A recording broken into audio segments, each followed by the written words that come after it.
afternoon, good evening, good day, wherever you are. We appreciate you tuning in to see us. We're Rev'd Up Consulting, and we have another Rev'd Up conversation for you. Yes. So today we wanted to touch base a little bit more on building trust within your organization and really promoting what we like to call a culture of accountability. So what is a culture of accountability, Stacey?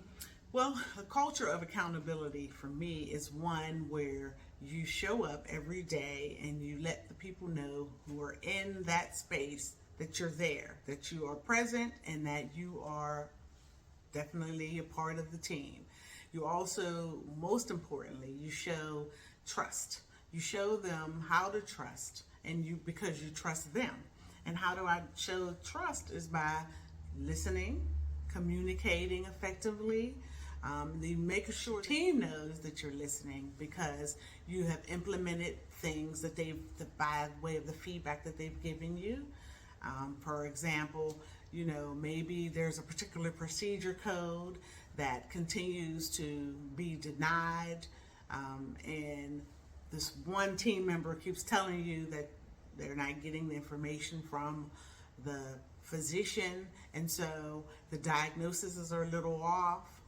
Okay, so what do? You decide to have that conversation with the physician, and he really hears you. And of course, guess what?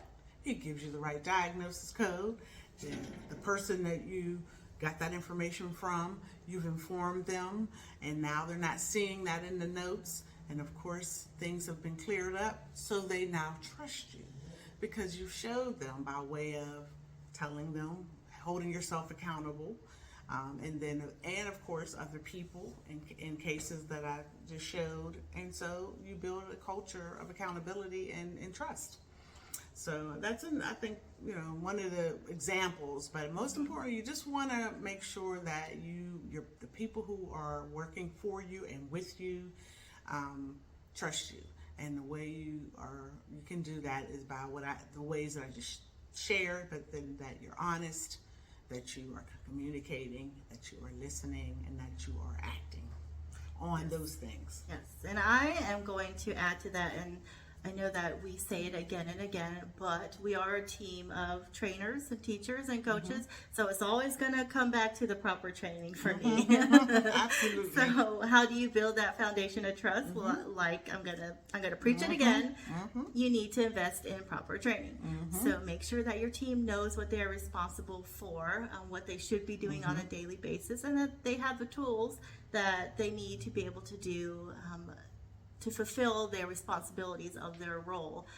And that also includes knowing what are their daily goals. Are they attainable? Is it something that they can strive for, or are they just unrealistic? Do you need to pivot a little bit and adjust them? Holding people accountable, I think, is a collaborative process too, because you need to be able to work with that person to know what their feedback is. Are they comfortable in their job? Are they comfortable doing what they do? What do they want to accomplish in the upcoming quarter or year or whatever it may be? And then working together to set those goals, I think, is one of the foundations of building that culture of accountability. Because once you work with that person and you both understand what's expected and what you're working towards, that's a great basis of moving forward from there. Yes, you want people to feel comfortable in knowing that you are there to help them along the way with whatever that is that they need help with. Maybe somebody is continuing to demonstrate poor attitude with their workload, and then you find out that they're having that poor attitude because they're having some personal issues. So what are you going to do about it? Are you going to just say, hey, that's your problem? Or are you going to be sensitive to them and then, have a conversation and then see how you could perhaps do some shifting of the assignments to lighten the load temporarily? We're not going to just allow people to, be, come to work and that do work.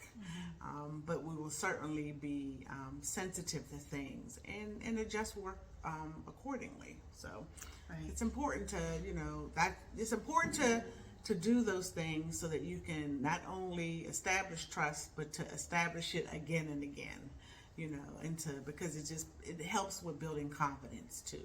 You'll get a lot from people when they know that when you are trusted as a manager, and then you of course turn around and can demonstrate that day in and day out by way of being, listening. And I used to, one of the things that I implemented, because I know that it played a major role in the performance of the team, is I would just, stop by the desk of some of the people who were working for me and with me, and to see if there were anything that I could help them with. Is there any outstanding issue that they just can't find resolve? And it made a difference.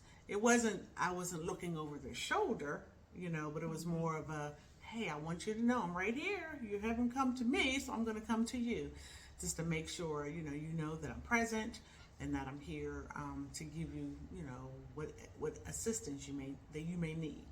Yeah, that level of support is, I think, just so important because, we all have things in our daily life that can sometimes spill over into our professional realms, and sometimes things happen that we can't control, and, maybe something happens at work that you're not proud of or that you're not happy about. But if you establish that baseline, do you trust your manager to have your back, essentially? Yes. Are they going to just point their finger and do the blame game, or will they work with you to come up with a solution? Yeah. So I think building a culture of accountability comes down to having that mutual trust. Yes. Because if I can trust my manager to work with me to solve a situation, or if I can come to them with a problem and know that they will work with me, that they'll listen to me, and that we can communicate back and forth, I'm more likely to really pour myself into it, to really be accountable for the things that I'm doing on a daily basis. And that's how you build value. That's how you build trust. Yes, I agree. And I think, these things that we share, are important for just building that culture of a positive culture, of one of accountability, filled with, trust, because, it's easy for you to establish trust at home with your children, right? How do your children trust you? Why do they trust you? Because you feed them every day. Because you put clothes on their back. Because they have shelter. Yeah.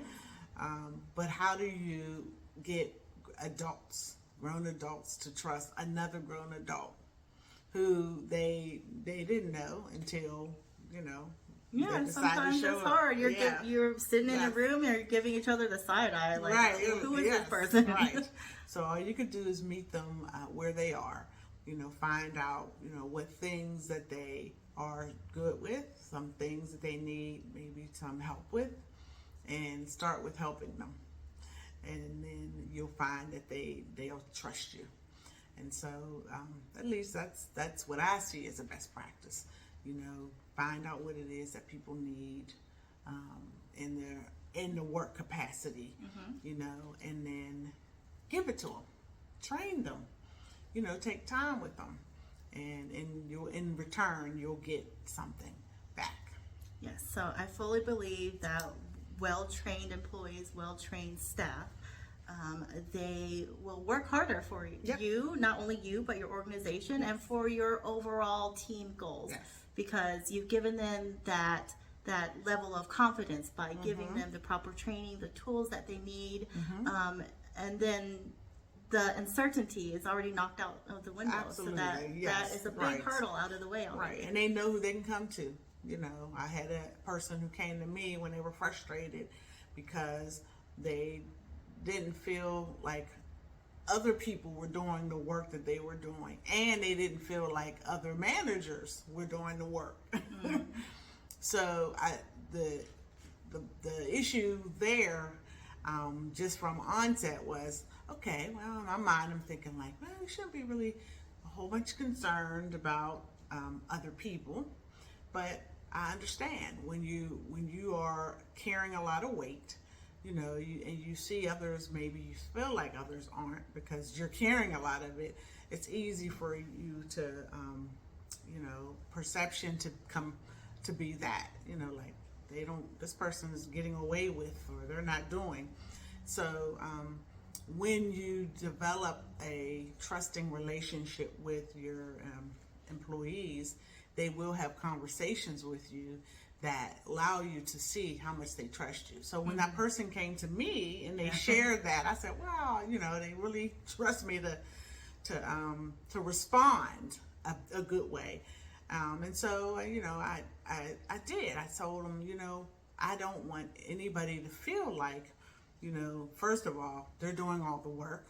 Secondly, we can't really get concerned with what others are doing because perception is just that sometimes. Yeah, it can be skewed all the time. Yeah, it can be skewed. So I assured her that, hey, we're going to just focus on being the best that we can be, individually and collectively, and that, things will just, then as you see them, that particular goal met, that we're being the best that we can be, you can't focus on what every other person is doing. So, but again, when you establish the trust with your employees, they will come into your office and talk to you. And that's a good sign, because then you know that you can get things done because you can count on them, because you can see they're counting on you. Right, exactly. And that brings me to an illustration that I have. So this is one of the things that I'm pulling out of some of our trainings, and some of the things in our courses, by the way, but we talk a little bit about how the revenue cycle, it's really a circle. So we have all the key players in it, but I like to illustrate it as it's almost like a gear. So every department is their own little gear. So for instance, front office, they deal with registration, eligibility checks. You have your physicians who do the coding. You have your charge entry team who take the coding from the physician and put it into the system. You have your billers who send it out, the people who work your denials, the people who collect payments, etc. So everybody has their own part to play. So in that way, each person is kind of moving the gear forward to get that claim out the door and paid correctly, which is the ultimate goal. Absolutely. Especially in our healthcare billing field, we want that money. We want the money. Yes, we want it to be billed out. We want to receive it, make it all clean and simple. And we don't want a whole bunch of remark codes and denials. Right. We want the check. Yes. So where I'm going with this is that we have to trust not only ourselves, but that each person in other departments know what they're doing too. Yes. So we can focus on what we are supposed to be focusing on, and then we trust other people in other departments that they're working their best to focus on what on their particular responsibility. And so in that way, we all kind of move that gear. We all work together. Move forward. Yes. I like that, Tina. Yes. Thank you. Yes. Good way to look at it, or I guess that's a analogy. Analogy, yes. So at the end of the day, we want you to truly create that culture of accountability that is centered around trust. And when you do that, you will definitely see things move. People will have smiles on their face. Claims will be billed clean and clear. Payments will come in. And of course it's not a magical thing. It's a formula that takes work, but at the end of the day, it does work when you do it over and over again. So, yes. What else you think? That's what we all want to see. We want to see those clean claims. We want to see a healthy revenue cycle. And we want to, more than anything, see a healthy organization. Absolutely. Healthy inside and out. Because it's not just about the work, it's about the people. So we hope that you found got some takeaway from creating that culture of trust, and it is a culture of accountability, but it's centered around trust. We hope that you were able to hear and take something away and apply it. We definitely hope that you will go onto our website, which is .revdupconsulting.com. We have our online course available. It is called Revenue Cycle Foundations. So to give you a short little overview, it's an A to Z overview of the entire revenue cycle. So it's a step-by-step approach, and we really bring it back to the basics and really bring everyone back to the foundations of from A to Z. This is what you need to do. These are the key steps to implement to really get your revenue cycle moving smoothly and quickly, so that you can bring in revenue fast. Yes, and you can be happy. I missed a couple words. It's okay. But yes, definitely check out our website, and then it'll allow you to, read and see what the course is about, and hopefully you'll click on the button to say, I want to be in that course, because there's something to be gained by attending or by actually being a participant. Yes. And you get to hang out with us too. Yes, are we fun? Are we cool? we wear the same colors. Yeah. But anyway, it was such a good pleasure to speak to you guys again, and we hope that you gained something from this Rev'd Up conversation, and we'll see you again, I'm sure, real soon. Until next time, guys. Yep. Bye. Bye.